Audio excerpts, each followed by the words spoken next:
Hello, my name is Brian Lewis, and I'm an instructor with JTNS.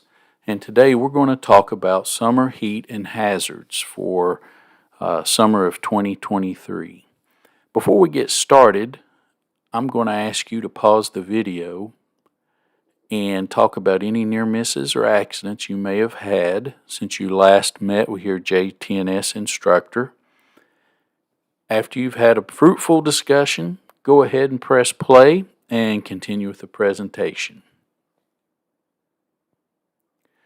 Thank you. I'm glad you had that discussion, and I hope it went well for you and you can avoid any near misses and accidents in the future. So today we're going to talk about, one thing we're going to talk about is heat stress awareness. Being aware of the heat, getting yourself acclimated to it, looking for signs of heat stress and having a plan to deal with it, especially until you get acclimated. We're also going to talk about some other summer hazards later in the presentation, both biological and other. So keep that in mind too. So the normal summer season hazards, we deal with heat stress, we deal with UV exposure, we deal with bites and stings, poisonous plants. Those are the other things I talked about in the previous slide. We want to make sure that we always look before we put our hand somewhere or step somewhere. Try to avoid the biological hazards that are all around us and tend to make a home in remote locations, especially where we don't frequent very much. So let's look at heat stress first. Everybody that works in a hot environment are at risk of heat stress, hopefully not heat stroke. That's a bad situation. We really don't want to get to that point in heat stress. We want to eliminate or identify and take care of anyone that's in a stressful situation due to losing a lot of fluids and heat. So we want to look at the individuals that are at risk. And it's just pretty simple, straightforward, in that the more intense and strenuous that you work, the more risk you're going to be at in June, July, and August when it starts getting hot. So keep that in mind. Wearing PPE always intensifies this. Now, as I will try to say this at this slide and again in the presentation, cotton t-shirts or t-shirts that wick away our sweat underneath our clothing actually does a great job in regulating the heat because it keeps our sweat close to our body. It doesn't evaporate as quickly, and we don't have a risk of being dehydrated. However, once we start putting on gloves, we put on Tyvek, we use a respirator especially, chaps for using chainsaws, things like that. You're just adding to the thermal barriers, and those thermal barriers create greater internal heat in your body. And really, when we look at heat stress, it's internal heat, the heat that's inside your body around your organs, that is the real issue that causes the problems. That and sweating, the evaporation of the sweat can create a dehydration type situation. So it's not just at work. It's when you're working at home on the weekends. If you take your shirt off, what happens is that sweat that you produce evaporates quickly in your body, produces more sweat, and you get into a deficit situation where you're just continually producing sweat, and unless you're sipping on water, Powerade, something like that, you're gonna dehydrate yourself. So we want to make sure we don't do that. Some other factors, we've talked already a little bit about temperature. Humidity definitely plays a part. Radiant heat, so if you're next to a running machine, a tractor or something like that, or if you're near radiator on a truck, utility truck, or a backhoe, track hoe. Wind speed, a little breeze goes a long way. If it's absolutely no breeze, then that makes the situation worse. Pretty straightforward type stuff there. Unfortunately, all of us age a little bit.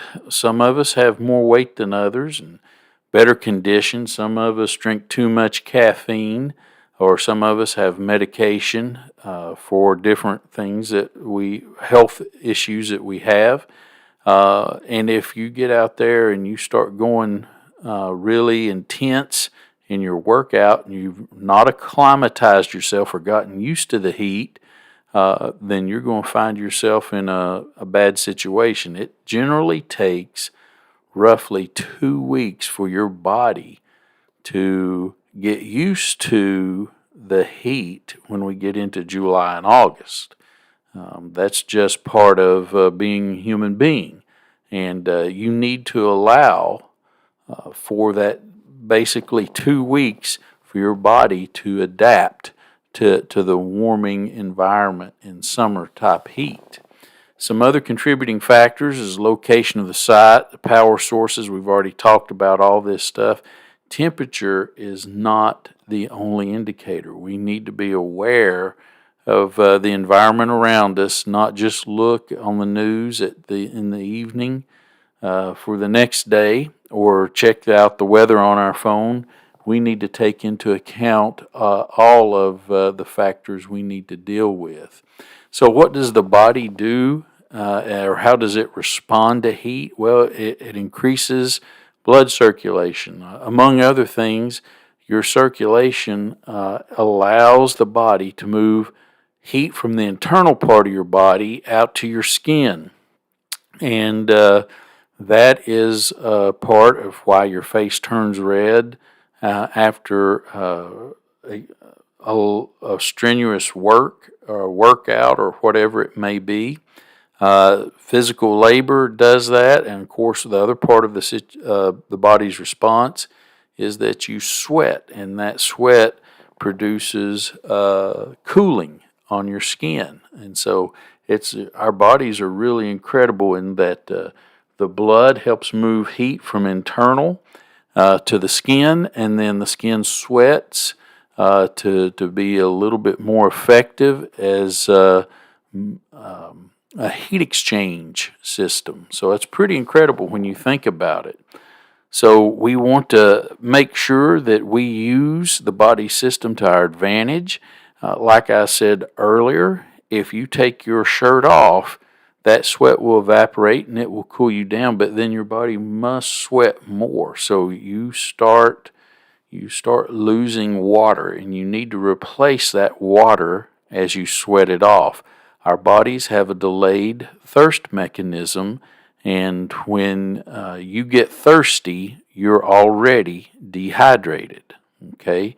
You're already dehydrated when you are thirsty and you think you need a drink of water. So you want to sip on water as you sweat it out. Don't drink it fast or anything like that. Just simply try to replace what you sweat as you sweat, especially in the first 2 weeks as your body's getting used to the heat or acclimated to the heat. That's important. Sweating is most effective in low humidity. Mentioned humidity as a factor earlier. A young person can sweat as much as a quart an hour. If you pay any attention to the early fall workouts in college football, what you'll see is a lot of the really large linemen, especially, they lose several pounds a day in sweat when they're in early workouts. That's why it's really important for high school, college, pro football players who are wearing a tremendous amount of what we would call personal protective equipment, helmets, pads, that sort of thing, and they're hopefully getting used to the heat, but they have strenuous workouts, and they sweat tremendously, and they need to replace that water as they sweat. If they don't, they get in a deficit situation, and there are a lot of reports. Unfortunately, it happens almost every year where athletes potentially, well, they pass away. They die because they don't drink enough water. It's not as common as it used to be, thank goodness, right? So some heat disorders. Well, one of the things that happens is a heat rash, and so what happens is your sweat ducts and skin becomes plugged. It gets inflammation. It causes a rash.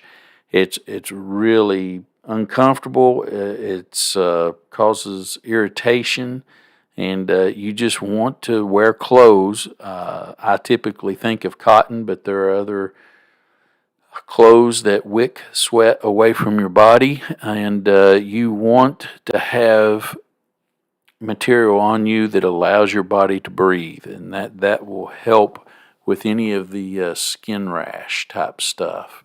Heat cramps is something that you commonly hear, like I said earlier, in fall football practice. It's typically in people that have a large amount of subcutaneous fat or a small amount of overall body fat. Typically, it's defensive backs, running backs, wide receivers, those kinds of guys. They can happen in your arms, your legs, or abdomen. Most of the time, it's calves, and it's the guys that run a lot. So, and those kinds of guys, or and more importantly for you all, having a good diet, making sure you drink enough water, a Powerade or Pedialyte, which a lot of people use now and is really good for you, maybe better than the other sports drinks because it doesn't have quite as much sugar and other additives. But you need to make sure. Heat cramps is a sure sign that you need to stop what you're doing and get some water in you. Having said that, you can drink too much water and flush electrolytes from your body. So be careful with that. Absolutely be careful with that.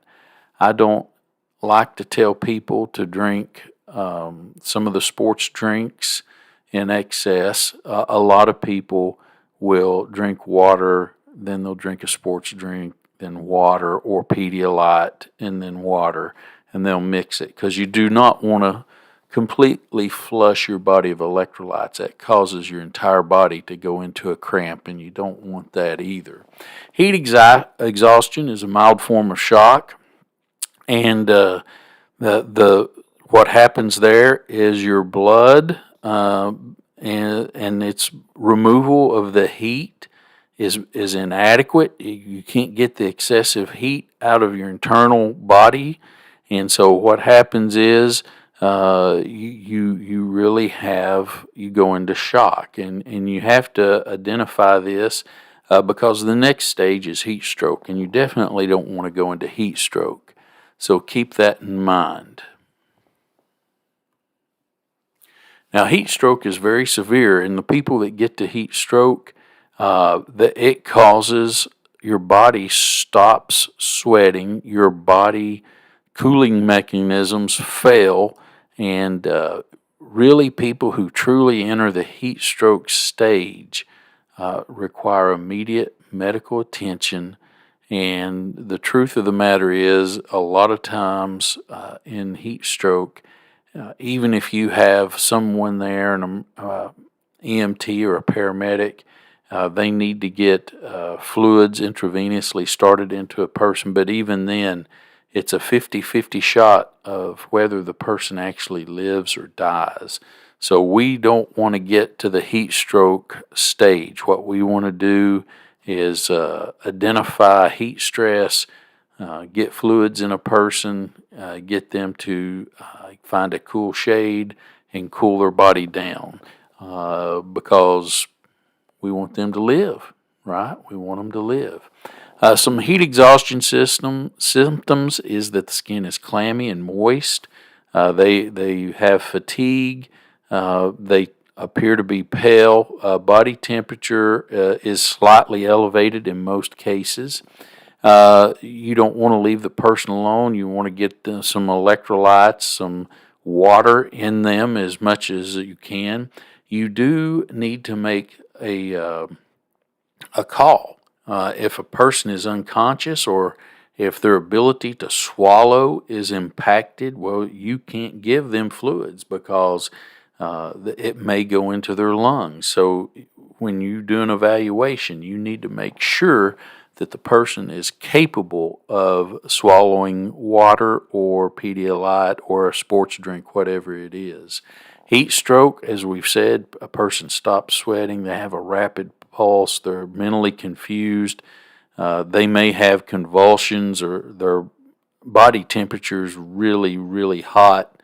And like I said before, it's a 50-50 shot whether they live and die, and you have to get medical attention quickly. You want to call 911. You want to get them to a cool area. You want to try and cool them down, but you want to be careful. You do not want to use cold water on top of their head, or you don't want to send them into shock. So you can absolutely do that if you're not careful. So it's okay to pour some water over their body.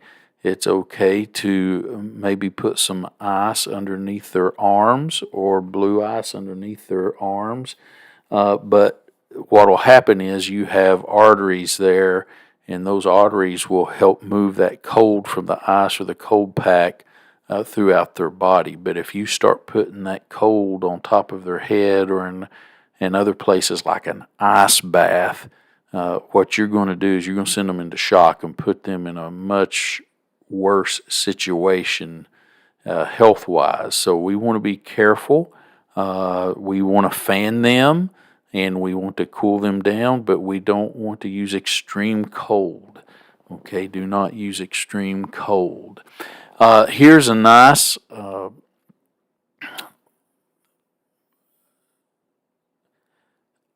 information with the heat index, where we look at what the heat is and how we need to plan for that type of heat.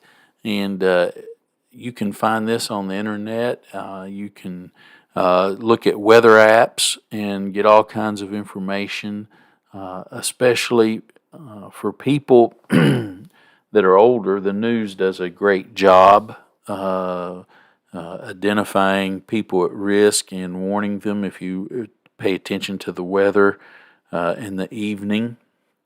But there are apps out there also that can do the same thing.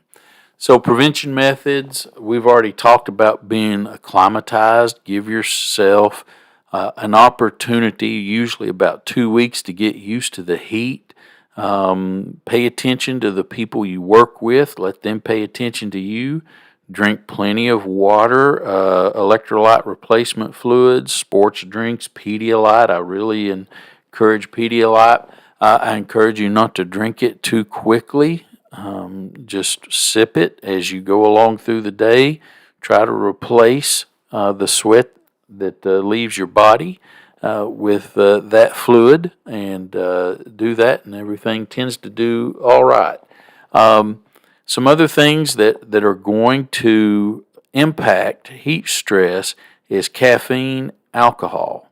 So I'm not telling anybody, I never tell anybody how to live their life, but when we get into the hot part of the year, just be aware that caffeine and alcohol removes fluids from your body, and they can put you at a deficit as far as how much water you have in your body, and make it really easy for you to get into a heat stress situation. So just be aware of that and be smart how you drink coffee, caffeinated drinks, all those kinds of things, as well as alcohol.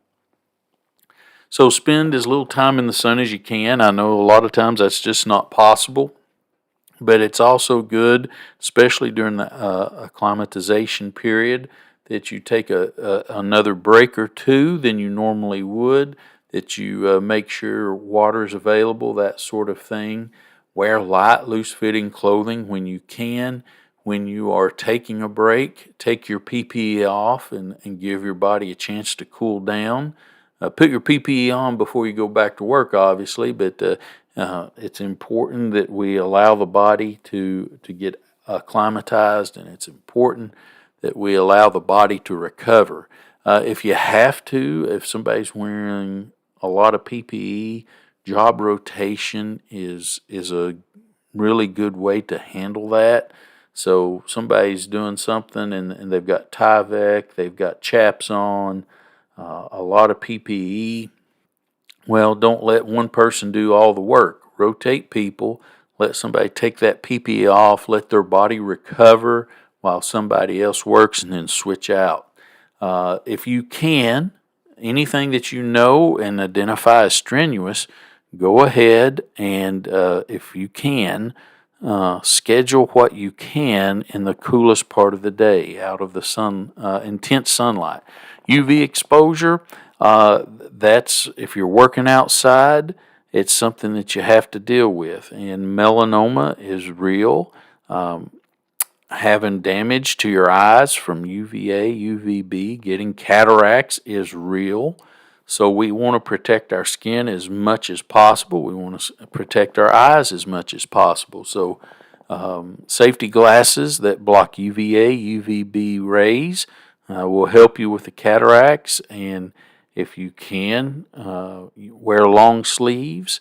And if you cannot, use sunblock, whatever you can to help yourself out. Light hair, light eyes, people with those attributes, light skin, they're just at more risk. That's just the way it is. So you want to understand that. People who live at higher elevations, take for instance Denver, Colorado, they are at higher risk. It's just part of it. If you work outdoors, well, you have a higher risk than indoor workers, which just makes perfect sense, right? And that goes along with developing skin cancer and other things, right? Outdoor workers are at a higher risk for non-melanoma skin cancer as well. So over-the-road drivers, delivery drivers who keep their windows rolled down, you can go on the internet and see all kinds of pictures of how the left side of their face looks aged compared to the right side of their face. So we want to take those things into consideration. So there are steps you can take to avoid sun damage. If you can, stay in the shade. Avoid the sun from 10 to 4. Don't be fooled by cloudy skies. You're still getting UVA and UVB radiation. Stay in the shade as much as you're possible. Use sunscreen to protect your skin. If you can, use sunscreen that is sweat resistant, water resistant. Make sure you know how to apply it. Wear a hat, or if you can, put an additional brim or cloth around your hard hat. Do things to keep that sun off your ears and your neck. That's a real big deal. Sunglasses or safety glasses, more appropriately, with UV resistant shade on them to help protect your eyes and cataracts. If you can cover up, please cover up. They have T-shirts and all kinds of things now that have UV protection built into them. Make sure that you've got light clothes on. All that's important. All that's important. Avoid artificial tanning. If UVA and UVB causes melanoma and other non-melanoma skin cancers, then, try to avoid anything that's going to cause that. You can see from the pictures here, as you are talking to your friends, your coworkers, you see anything that may need to be addressed, let them know about it. It's also important, when you go home, that your family and friends, if you notice anything that looks odd, like these pictures, go to a doctor and get checked out. Don't delay.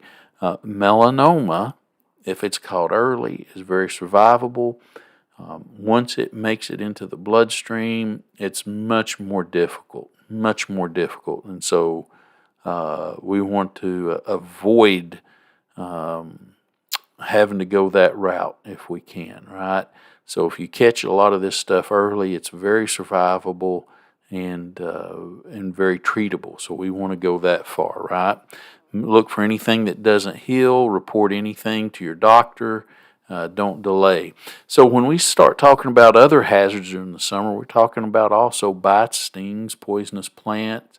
You know as well as everybody that you work with that there are remote locations. There are locations that maybe they're not remote, but maybe you don't frequent them very often, and so snakes, bees, and all kinds of critters decide they're going to make a home there, and so you want to be careful with that. So keep that in mind. So you have wasps, bees, hornets. Oh my gosh, they're horrible, and if somebody is very allergic to them, they can go into anaphylactic shock, and so obviously we don't want to violate any kind of HIPAA situation. But if you work with somebody and you have an EpiPen, let your coworkers know where that's at. If you get stung or whatever happens and you start going into anaphylactic shock, you may need their help. So keep all that in mind. Chiggers, ticks, ants, all these things, snakes, hopefully nothing poisonous, scorpions, all this stuff can cause a lot of discomfort, cause a lot of problems. There are people who have died from going into shock after being stung by wasps and bees and hornets because they did not get their EpiPen, did not get that injection into their thigh as quickly or seeking medical attention as fast as they could. We want to avoid that if we can. So they've got repellents, they've got good boots, long sleeve shirts, all these things are important. Light colored clothing, inspect yourself after you've been outdoors, all that's good stuff. Shower immediately. It's really important that you shower, that you soap up, especially for ticks. You can get those off quickly by just putting shampoo on and lathering up with soap and allowing that to set on your skin for a minute or so and cause those little critters to let go. As I mentioned when we first started the presentation, try to look before you put your hand into a space. So that's really important. Look where you're stepping. Not only do you avoid stepping into a hole and turning an ankle or something in tall grass, but you can avoid stepping on some snake or something else that is going to defend itself. So, and they're going to bite. So be careful with your pets. All that stuff is important, right? And so how do you treat some of these bites and stings? Well, if you can, remove a tick with the tweezers, use some antiseptic, wash your hands, try to get the stinger out and wash the site, apply antiseptic if you can, reduce the swelling with cold packs or ice or something along that. If somebody has an allergic reaction, we've already talked about the EpiPens.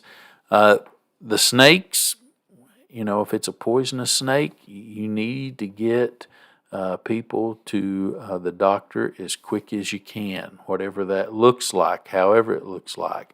As far as the plants go, leaves of 3, leave B, whether it's poison oak, poison sumac, poison ivy, whatever it is, they all typically have leaves of 3. We want to avoid those if all possible, right? So wash all the areas with cold running water as soon as you can. Wash your clothing because it sticks to the clothing. Most of this stuff is oily. I encourage people to use something similar to dishwashing liquid. I personally would use Dawn because anything that's meant to remove oil or grease, say from dishes, will get that oily, greasy type poison from the plants off your body quickly. So keep that in mind. If you have to deal with itching, there's all kinds of things like calamine lotion and other things you can get at your local drugstore to help you out. I will say this, if you get, say, poison ivy in your eyes, in your mouth, your nose, your throat, this is a really big deal, and you definitely want to seek medical attention because anything that's going to mess with your airway and cause an obstruction of your airway through swelling and things like that, you need to get that handled as quickly as you can because that can become a life-threatening issue really quick. So we want to take care of those things immediately, right? Take care of them immediately. So some 5 main points we want to talk about. As summer gets here, there's going to be all kinds of stuff dealing with heat stress, radiation, insect bites, poisonous plants. Protect yourself. Take frequent breaks. Drink plenty of fluids. As much as you can, limit your time in the sun, especially during that 2-week acclimatization period where you're trying to get used to the heat. Your body's adapting to it. Make sure you take care of yourself. You can protect UV radiation by all kinds of stuff, from clothing to sunblock or sunscreen.